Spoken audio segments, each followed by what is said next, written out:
Assalamualaikum warahmatullahi wabarakatuh. Halo anak-anak kelas 3 Amar maupun Abbas. Bagaimana kabarnya? Sehat ya? Pak Andri harap kalian tetap semangat selalu. Jangan sampai jadi malas-malasan ya, karena pandemi ini sudah segera berakhir dan semoga saja kita juga segera bertemu.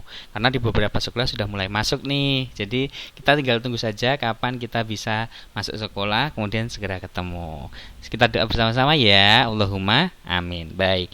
Pak Andri akan melanjutkan untuk pembahasan kita tentang Ki Bagus Hadikusumo yang kemarin sudah Pak Andri sampaikan sedikit mengenai biografi beliau. Nanti akan Pak Andri lanjutkan apa jasa-jasa beliau terhadap negara ini. Jadi silahkan disimak, jangan sampai di skip ya, karena nanti ilmunya juga akan tersampaikan. Baik, langsung saja kita bahas untuk pembahasan yang pertama, yaitu tentang peran Ki Bagus dalam Mukadimah Undang-Undang 1945. Jadi ternyata beliau ini adalah salah satu anggota BPUPKI, yaitu Badan Penyelidik Usaha-usaha Persiapan Kemerdekaan Indonesia. Selain itu, beliau juga merupakan anggota PPKI, Panitia Persiapan Kemerdekaan Indonesia. Jadi apa saja langkah-langkah yang nanti ketika merdeka begitu, membangun negara begitu, apa yang diperlukan seperti undang-undang, peraturan dan lain sebagainya, ternyata beliau ini dilibatkan di dalamnya. Begitu ya. Jadi beliau ini salah satu kader Muhammadiyah yang berjuang juga untuk kemerdekaan bangsa ini. Begitu. Beliau juga ikut merumuskan dasar negara, yaitu Undang-Undang 1945 bersama tokoh-tokoh besar yang lainnya. Ada Ki Hajar Dewantoro, ada Muhammad Hatta, ada presiden kita yang pertama Insinyur Soekarno, ada Muhyamin, ada A.A. Maramis, ada R. Oto Iskandar Dinata, ada Mas Sutarjo Kartohardikusumo, dan ada juga petinggi Nahdlatul Ulama yaitu Kiai Haji Wahid Hasyim. Gitu. Jadi kita bersatu padu, seluruh agama yang ada di Indonesia ini bersatu padu untuk bersama-sama duduk di satu kursi, duduk di satu meja untuk merumuskan dasar negara Republik Indonesia yang seperti saat ini kita sudah bisa baca di banyak dicetak buku-buku Undang-Undang Dasar 1945, atau kalian bisa buka secara online gitu ya.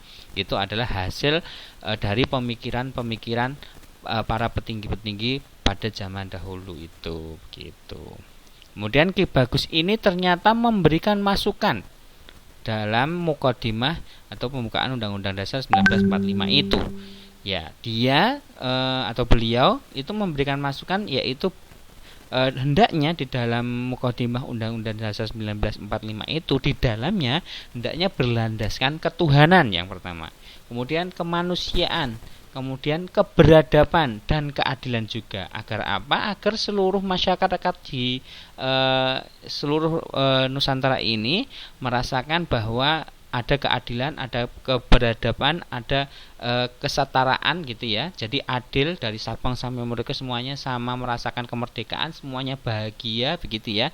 Dan pastinya tanpa lupa terhadap nilai-nilai ketuhanan, entah apapun itu agamanya. Terkhusus karena beliau ini adalah petinggi Muhammadiyah, tentunya beliau menekankan pada agama Islam. Seperti itu. Kemudian ide-ide beliau yang tadi sudah disampaikan itu ternyata disetujui oleh seluruh anggota PPKI pada saat itu. Itulah kenapa kemudian pada tahun 2015 beliau dianugerahi sebagai pahlawan nasional Republik Indonesia, karena jasa beliau sebagai salah satu kader Muhammadiyah, salah satu anak bangsa juga yang membantu untuk merumuskan Mukadimah Undang-Undang Dasar 1945 ini. Begitu. Baik, Pak Andri sudah sampaikan di biografi pada waktu itu, beliau ini ketika di pesantren ternyata mendalami ilmu sastra gitu ya. Sampai ada akhirnya beliau sangat cinta dengan yang namanya menulis. Ya, jadi anak-anakku semuanya yang dari rumah, dari sekolah, dari kecil sudah suka membaca, insya Allah nanti ketika sudah masuk ke tahap SMP atau SMA, nanti anak-anak pasti minat dan bakat menulisnya akan keluar. Untuk itu tetap semangat, Pak Andri akan selalu mendoakan kalian supaya selalu sukses apapun itu yang kalian cita-citakan, termasuk ketika nanti ada anak-anak dari kelas 3 ini, ada yang salah satunya menjadi penulis yang akan mengikuti jejak dari Ki Bagus Hadikusumo. Begitu ya. Semoga saja ya ada yang mengikuti jejak beliau. Jadi karya-karya beliau ini semasa beliau masih hidup, walaupun beliau sesibuk apapun mengurusi Muhammadiyah, ikut mengurus negara ini, beliau sangat produktif dalam menulis. Produktif itu apa tuh, Pak? Produktif itu sering mengeluarkan karya-karya, sering menuangkan ide-ide pikirannya dalam bentuk tulisan gitu ya.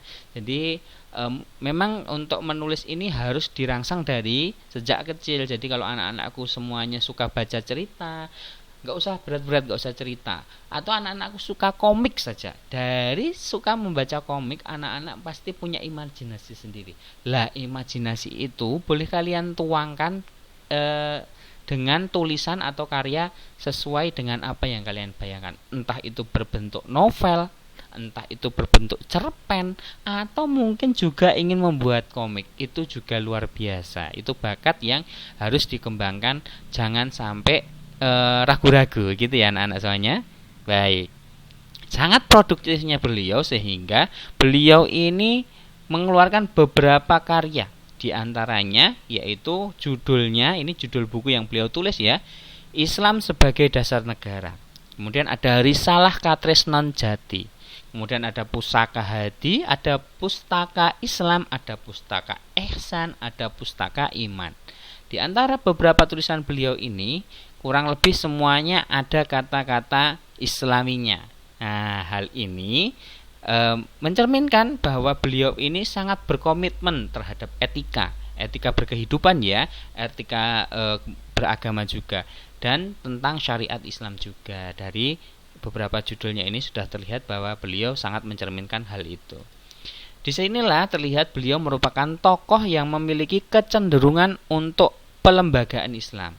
Oleh karena itu, kenapa sampai beliau ditunjuk oleh Kiai Haji Mas Mansur untuk menggantikan beliau sebagai Ketua Umum PP, karena beliau memang layak dalam pengetahuan Islamnya untuk bisa menggantikan perjuangan atau estafet kepemimpinan PP Muhammadiyah pada waktu itu. Seperti itulah kurang lebih. Baik, kita lanjutkan tentang gelar pahlawan nasional yang kemarin sempat Pak Andri sampaikan. Jadi Ki Bagus Hadikusumo ini dianugerahi gelar pahlawan pada hari Selasa, tepatnya tanggal 10 November 2015, bertepatan pada Hari Pahlawan. Beliau dianugerahi gelar pahlawan nasional Republik Indonesia oleh Presiden Joko Widodo. Jadi hari ini juga bertepatan dengan tanggal 10 November yaitu Hari Pahlawan. Jadi dengan adanya tanggal 10 November ini, marilah kita bersama-sama mengingat, kemudian ikut meneladani apa yang telah dicontohkan oleh pahlawan-pahlawan kita sebelumnya yang telah gugur di medan perang maupun gugur secara normal begitu ya, secara usia gitu, untuk terus memperjuangkan agama kita, memperjuangkan negara kita, jangan sampai dijajah, jangan sampai diambil, jangan sampai direbut oleh negara lain. Seperti itu. Jadi semangat itu harus kita tanamkan sejak dini. Hal yang paling sederhana untuk menanamkan hal itu yaitu dengan belajar sungguh-sungguh, dan pastinya jangan sampai lalai ketika mengerjakan ibadah. Ibadah apapun itu, entah itu sholatnya, entah itu puasanya, atau sekedar wudhunya. Jadi ketika anak-anak di sekolah begitu ya, kadang-kadang kan anak-anak kalau mau wudhu gojekan dulu lah.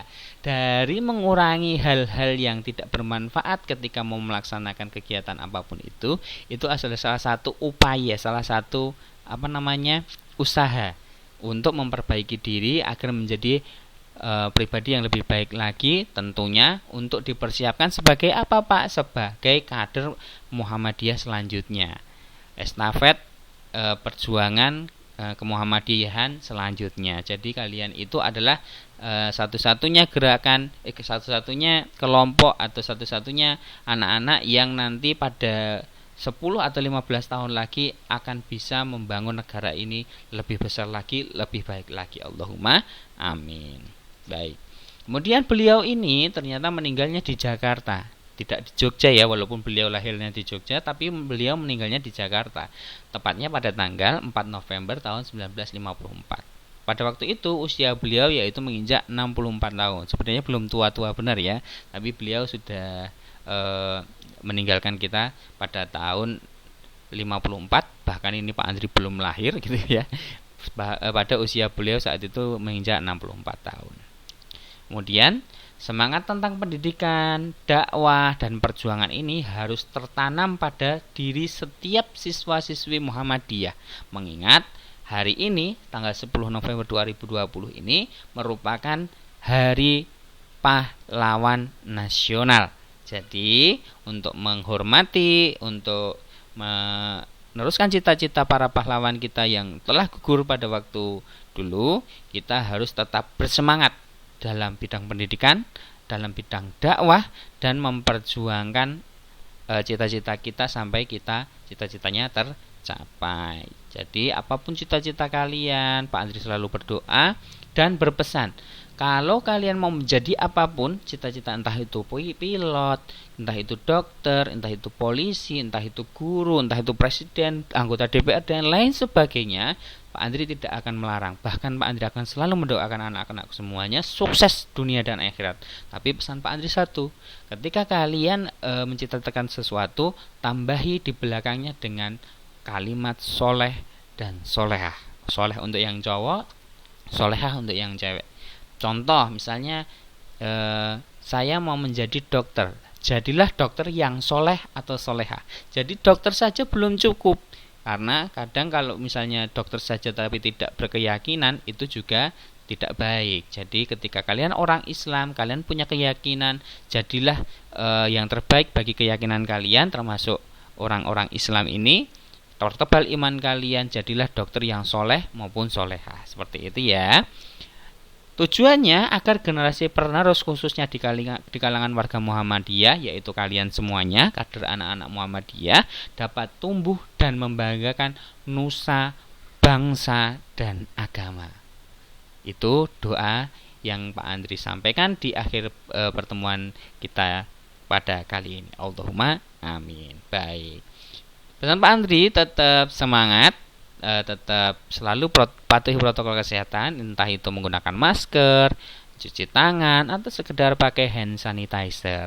Dan jangan lupa selalu berdoa agar kita segera bertemu, karena di sekolah-sekolah lain sudah mulai masuk sekolah. Jadi tetap semangat, tetap patuhi protokol kesehatan, dan pastinya yang terakhir, jangan pernah tinggalkan sholat sunnah maupun sholat wajibnya. Sekian dari Pak Andri. Ya, kita ketemu di video-video selanjutnya. Billahi taufik wal hidayah. Wassalamualaikum warahmatullahi wabarakatuh. SD Muhammadiyah Klaten Utara, cerdas, kreatif, berakhlak, mulia. Bye bye.